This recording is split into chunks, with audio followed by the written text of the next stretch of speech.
Okay, what's the next case? I think we've done them all. Yeah. Apart.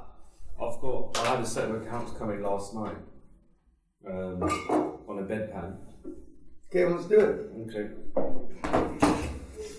I think it's the next, but we'll see. This is hot off the press. Hot off the press. Okay. Why don't you move over there so you can...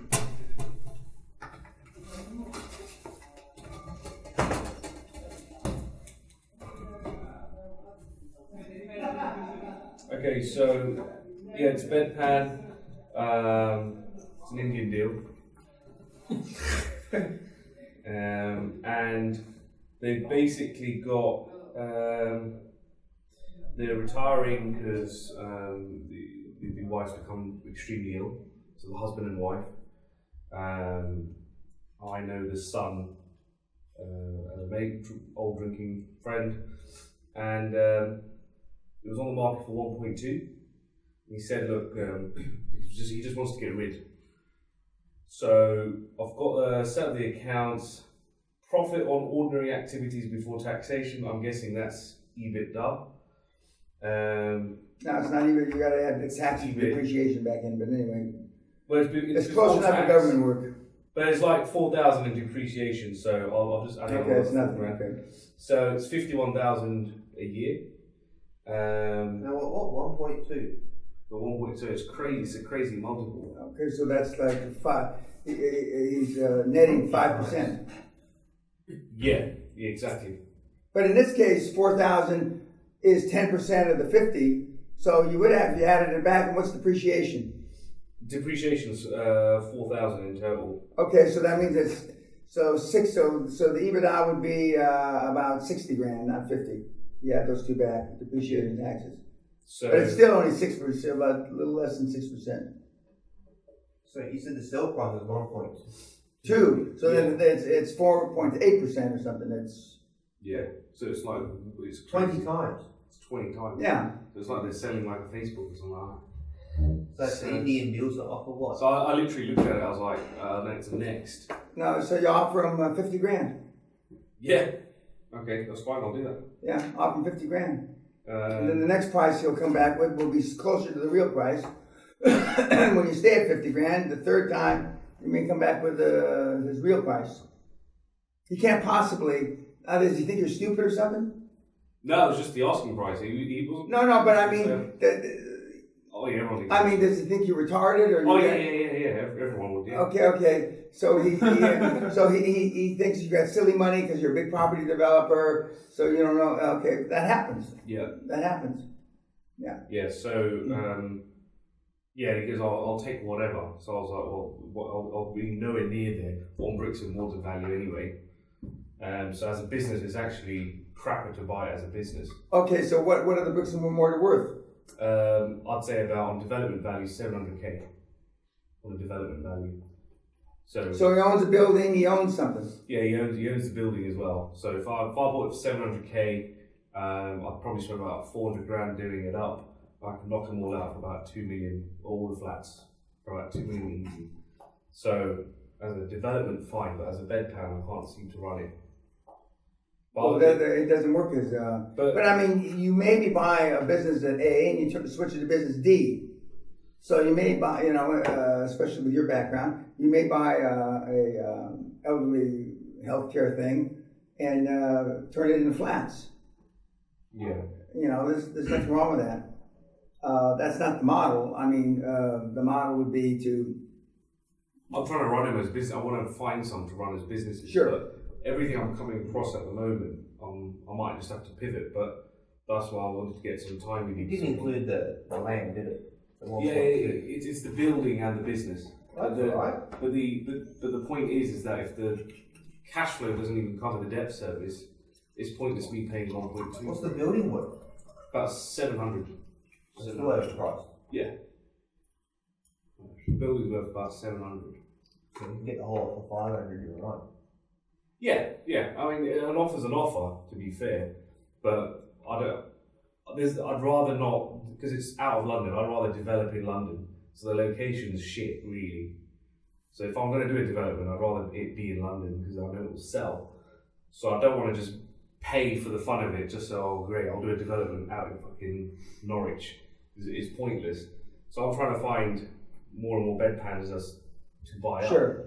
But I just can't seem to make sense of either they're expensing crazy, maybe I need to do some add backs. The board's already built for the bedpans. I can't find a single target that meets any of the requirements. The banks, like, they're just... Well, the assisted living bedpans, as we call them, in central London are all going to be, astronomical prices. Yeah. I'm looking outside of London for assisted living bed, like Birmingham, Norwich, Liverpool, Manchester, Bradford. So I'm looking outside of London, but even there, the enterprise value and what they seem to think is just way too big. I'm like way off on the mark. Whenever every time I'm putting an offer, I'm literally knocking them out when I kick them in the nuts. It's like, nah, they're not selling. So am I missing a trick or something? No. I mean, there's a numbers game. What you need 50 of those in the funnel. Yeah. And not dissimilar to Frank that showed. He's got, and I've seen his funnels. He has 20 plus in the financial funnels, banks. He's got 80 or 90 in the potential purchase funnel. He's got, and he's constantly talking to these people. But I mean, just one at a time, you may very well not find enough to be serious about. But I mean, you need, if you really want to do assisted living bedpans, I mean, you need 20, 30, 40, which means you got to look at 500. And there's thousands of them in the UK. Mm-hmm. There's thousands. We have 4 or 5 different people doing this similar. And then you might find a niche that you want to in assisted living. And then there's different levels of assisted living, just as there are property. There's slum landlord assisted living, which are pretty crappy, that don't cost very much. And then there's the premier at the country club, play tennis, jacuzzis, assisted living. Well, the model I looked at was, and the bank still have said, well, we don't really give a shit. I said, well, a lot of them are under NHS contracts, so what we'll do is we'll privatise them. So I'll happily add value, do the refurb and privatise, get only private clients in, because the cash flow will boost. Because a lot of the care homes, they're bidding on contracts on a downward price. So they'll say, oh, I'll house you for 700 a week, and the other one go, I'll house you for 600. So before anything you take from the NHS, you're getting at a rock bottom margin, which is terrible.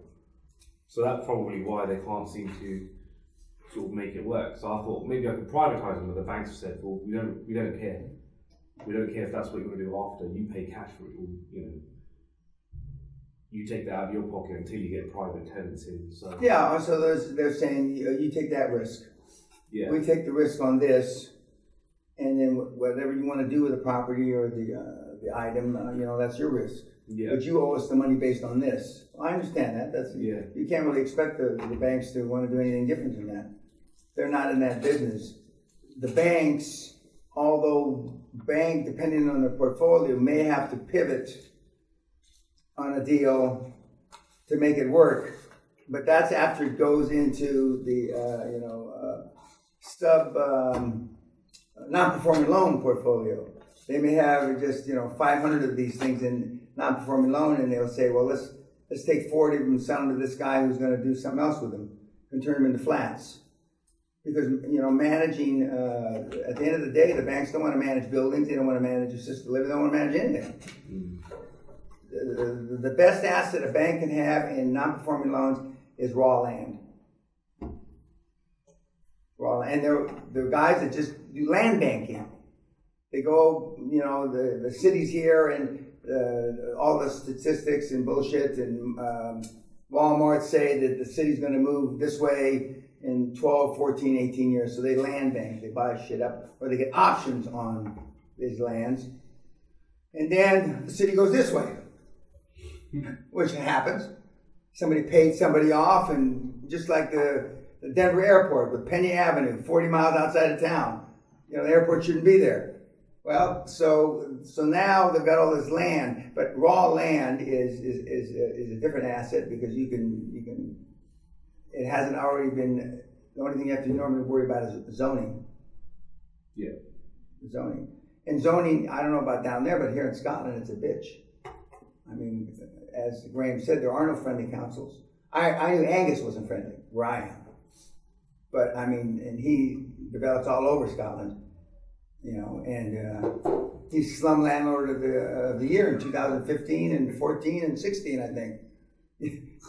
That's not what they call it, but that's what that's effectively what the fuck it is, And he says there's no friendly. Yeah, but do a low ball, as you would say, kicking the ball is an offer. But I mean, for what we do, you're right, it doesn't work. Okay, so you're done with all your deals.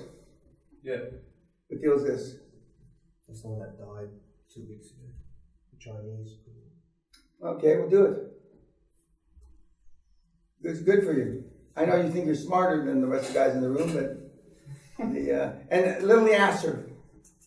Yep. Is that a kick in the balls? That's good. I know it is. That's good. You should give everybody. Well, everybody doesn't know what he looks like or sounds like, but I mean, it's should give everybody incentive. And it goes to show. He got out in July 2015. July, August, yeah. Yeah, right before my party. Yeah. Just a question on Is this on beauty salons or? Well, this on the company itself. Okay. So for example, this company that looks at go ahead for it. It's already an LLC, which is good. From a refinancing perspective, from all discussions that I had with the bank, similar, I think, to what Graham was saying over there, you've got a fee operating already. So from that perspective, I thought, well, I constitute my own company that then becomes the owner of the other company, so that then the company that we buy is already in business and exists, and then you can refinance it because you're not creating a new company. Because what the banks were telling me is like, well, even if you buy it and you put it under you, for us, you become a startup. You lose the history. So they're telling you a company's been in operation 3, 4, 5 years, whatever the time frame. When you buy it, as a credit, it starts from day one. But as an operating history, that's not true. They can look at the numbers. You need to talk to another bank. All the banks tell you that? If I change the ownership into another entity, yes, they tell me that. So that's why I was. When you say change the owner, there's a difference between buying Adam's company and it's now not in Adam's name, it's in my name. Are you talking about changing it from an LLC to a subchapter S or to a limited liability part? I mean, how are you changing the ownership other than the name only? So, no, it was just the name. That doesn't sound right. But on the case that I was... That's like, okay, Facebook bought, what's that fucking example we showed? WhatsApp. Okay? They looked at WhatsApp's trading history for 7 years. It didn't start from day one with Facebook. That's not right. Yeah. That's not right. They're discriminating against you. And just the other stuff, when I constitute my own, my sort of thought of it is obviously, I give all the shares to myself and then I give them out instead of giving them straight away on the Constitution. On the construction of the, Yes, because and the same thing is, the other question I had is... well, let me stop you there. You may or may not have, that may or may not have tax consequences, both to you and the guys that you give them to. When you start the company at ground zero, you have no revenue, no nothing. Okay, you start the company, and you are zero trading revenue. It has no tax consequences. It has no tax basis. When you take all the shares in your name, and then 6 months later, if I understood you correctly, you give shares out to your board. Right. Depending on what has happened in those 6 months, whether it has a tax basis now. You bought a car, you did this, you did anything in the company that has tax basis, which means, and even if it's only $10,000, now when you give 5% or you give 25% of the company out to your board members, 25% of that 10,000 basis, is taxable to them, and that's what's called phantom income. Phantom income meaning that you didn't get fuck all and you got to pay taxes on it. And that's the worst kind of income. Remember, the best kind of loan is non-recourse, okay? But they just give you the money, and they say, please don't steal it, Don't walk out of the bank with it all in your pocket. Well, phantom income is the worst at the other end, where there's taxable, they deem something to be a taxable event, and when you give the shares to the shareholders, it is taxable to them. The way around that, and that's why I say form it all at once, because there's nothing in the company, and the only asset you have is your first acquisition. But now, if you form the company in 2015 and you don't do anything with it until 2018, you don't put $1 in, you don't open a bank account, nothing, then the shares will have zero tax basis, and so then you're not giving them something that they're going to have to pay taxes on. So I don't like to put all the stuff in my name and then me give you shares, because now I'm gifting you shares. And it's better if you don't gift the shares, they're part of the formation, the company formation. Okay. So And you can put all the fees for the lawyers, legal Correct. firm, to set it up properly, which is Correct. That's correct. But the Indian, Muslim, African way is for greed and mistrust. They take it themselves, and then I decide whether to give you anything. And they like the idea of actually giving. Well, actually, that was my sort of thought. I know. Well, yeah. Well, I mean, I make fun of them, but I mean, white trash from Alabama does the same thing. So I mean, it's not so bad. Okay. Trailer trash from Sally from Yorkshire, the same caravan trash. So, but I mean, it's better to have it all in the formation, and then because you're rolling up the formation costs of whatever the entity is into the first financing. Now, you set up the company now, you're going to pay for it. Yeah. Right? Well, it's only, what, $1,000, £1,000, nothing. But, yeah. But I mean, it's just easier it's consistent with the QLA theme, and it makes sense to your board because that's what you told them. Yeah.